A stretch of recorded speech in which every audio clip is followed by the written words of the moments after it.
The problem I foresee, particularly if you create a unit within the regulator, is one of conflict of interest, because then the overall objective of the regulator takes precedence above the functionalities of the unit.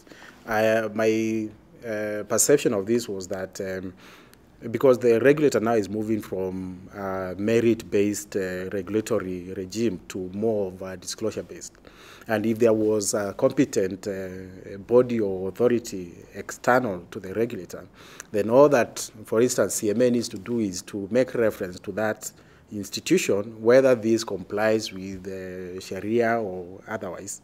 And if that institution is okay, then the regulator, to the extent of that product complying with that, now it will be an issue of ensuring that it complies with all other aspects of capital markets, not necessarily now getting into the details of the technicalities of that conformity.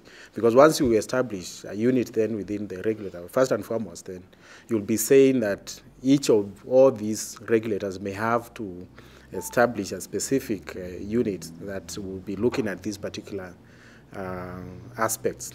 So I'm not sure in terms of implications and issues of how quickly you can then be able to set up that, because to me then that perhaps maybe may have to come in with amendments of regulatory regime to establish a recognized unit within that.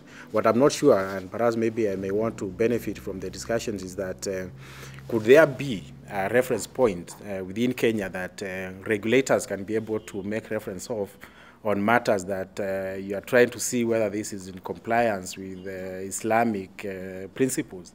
And once that body says that that's okay, then the regulator can proceed to deal with that application or otherwise.